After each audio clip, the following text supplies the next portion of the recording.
So, ladies and gentlemen, welcome to this episode of the Entrepreneurship Drive, where we democratize the knowledge on entrepreneurship for your good and for your benefit.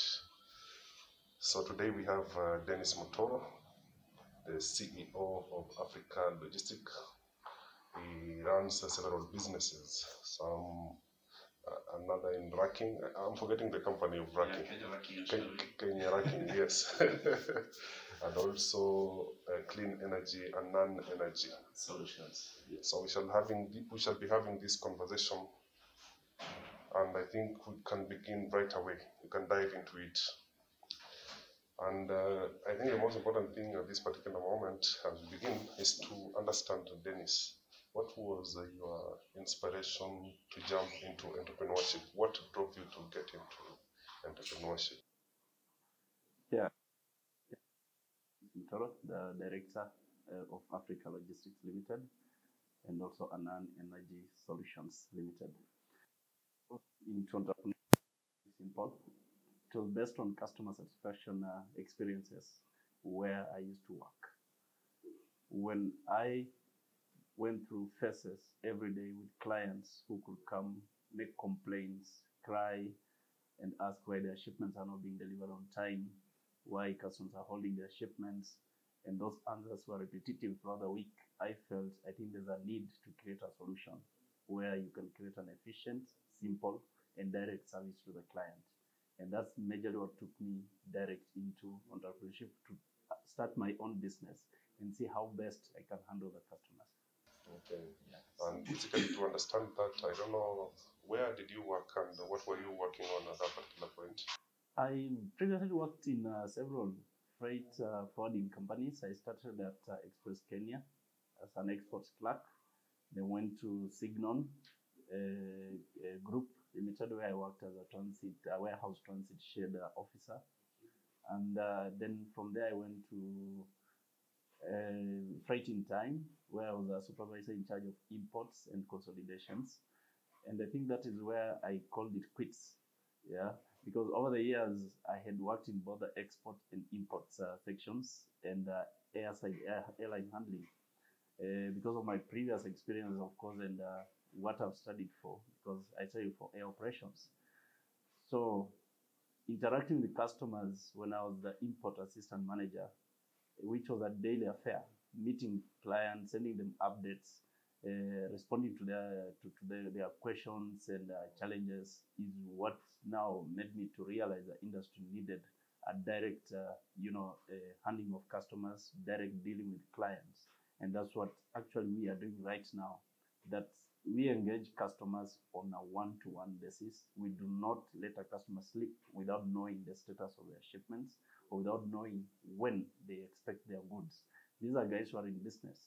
They planned for their cargo or for their shipment 30 days ago when it was going through production. So I saw no excuse of why 2 or 3 days could delay the same materials to reach them if they've come all the way from foreign countries. And that's basically what drives us. Yeah. And in that, at that particular point of time, there was, I'm trying to get into your mind to understand. Of course, you're in this position where you're seeing things are not moving right for the customers, and things are not working maybe on that customer service level and such. So I'm just wondering, what was it that told you that I need to be an entrepreneur? Is it something that happened at that particular moment, or is it a build-up from before even employment? Yeah, this one has been a build-up, I think, even when I was a young boy, because we lived and grown up in families that were struggling naturally. At times you have to also come in and support your parents. That after high school, you had to pick a job and do some small jobs so that you can earn a living as you wait for your chance to go to campus or college. So I say a long time, from the age of 12, we used to grow skuma wiki, we used to grow maize, we used to grow cowpeas. And once it's ready, you sell it in the nearby markets so that you make some money to buy books, to buy clothes, and so forth. During December and August holidays, we used to go and pick maize for the big farmers, and then you earn something out of it, grinding maize, and then you are paid. So it was a habit, but it wasn't a background in my family that to become an entrepreneur. In fact, when I mentioned to my parents that I want to start my own business, they were shocked that you leave your employment and you want to start. Yeah, they were shocked, and they didn't agree with me. So basically, it was a drive. That's a long time. And since I was living in Nairobi, I had seen experienced challenges, especially when it comes to being employed and at times trying to make ends meet when you come from a big family. I was taking care of my brothers and my sisters in terms of school fees, pocket money, and clothing. What were you doing to do that? Of course, when I came to Nairobi, I was doing nothing. I went to college. Straight from college, I had Tamak, and then later on, I got employed at Express Kenya and went to Signal Freight. So during that time, of course, I was supporting my siblings. Yeah, but by the time I reached to my third employer, who is Express Freight in time, I felt this was more challenging. I needed to have a bigger income, but then it could not come through the same employment, whether you did business on the sides or what. But that drive that you are seeing people running their own businesses and managing a few things on the sides created that loophole and made me to feel, why should I not try? Yeah, can I see whether it can work out? But the biggest drive was the first client that I had, because he was buying computers, importing computers from UK, and had a business in Westlands.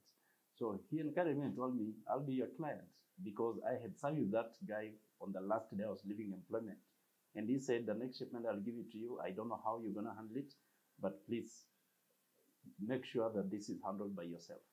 So that was the main beginning. Yeah. Apart from this, who encouraged you, is there something you are reading or listening to, something that was also reinforcing this belief that indeed I need to get into enterprise? Yeah, I used to read a lot about Manu Chandaria, the famous industrialist in this country. Then it happened at that time, Donald Trump was running an apprentice show on TV in the US. And I actually watched that show from the beginning to the end, the first ever. So that was something that excited me, and I felt one day I should be also be in a position to fire someone and hire someone. So basically, those were the startup activations to show me that you can start something and run something. Yeah. And at this particular point, Dennis, there is now where you began. Now you are quitting employment and beginning. Yeah.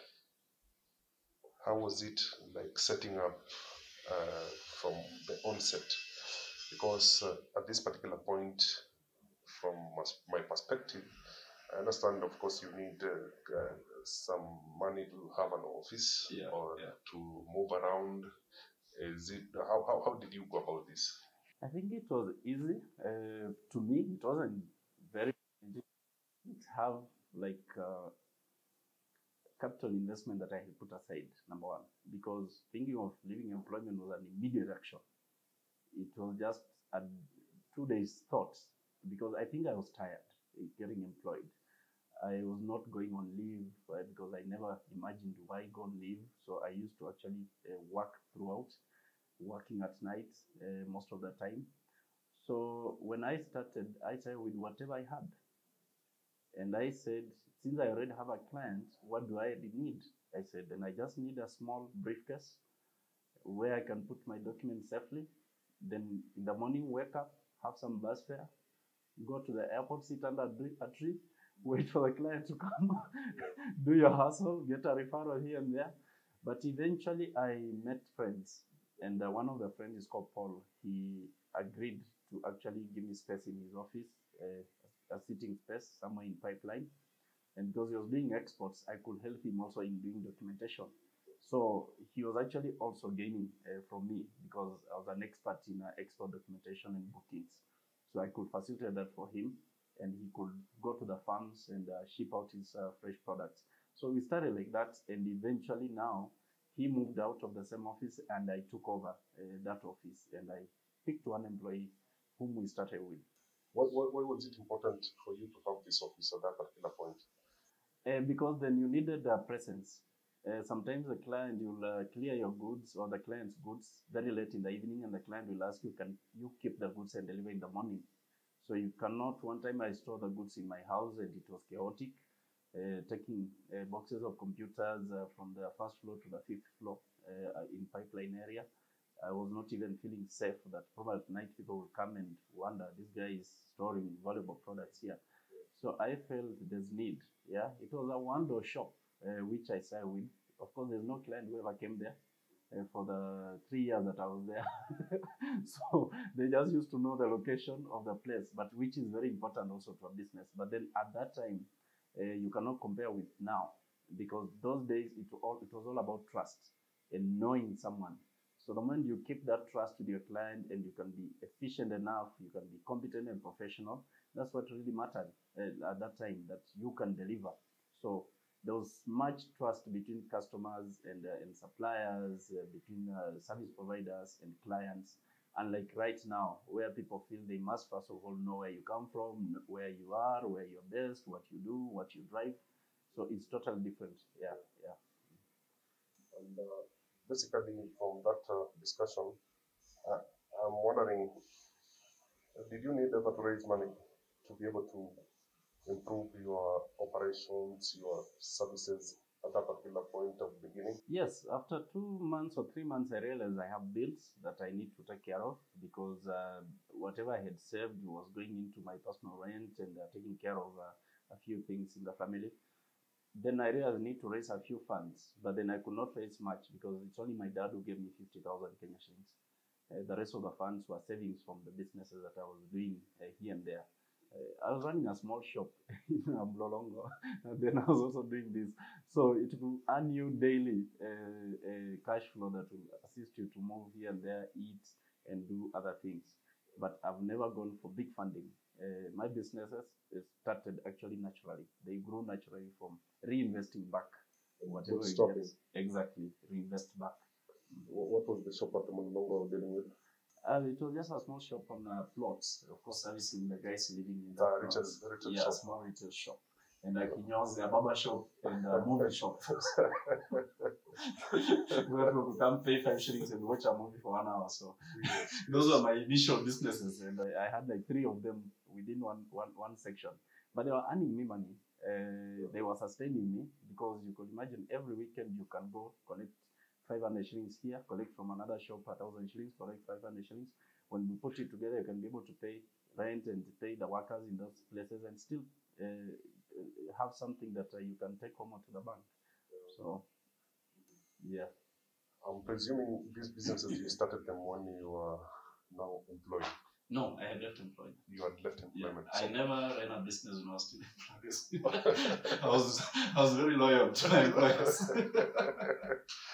Oh, so you began after employment? Yes. So you began all of them concurrently? Yeah, I started the first one, the business that I'm running now, the clearing and forwarding, and then, which at that time we didn't have a license, but we were using someone else's license. And later, in a year we got licensed. Then these ones were just my side businesses, because I felt I have free time, a lot of free time. You only have one client. Shipment comes on Wednesday. By Thursday, it's delivered. So you only have Tuesday or Wednesday to plan. And then Friday, you do your invoicing, and then you're free.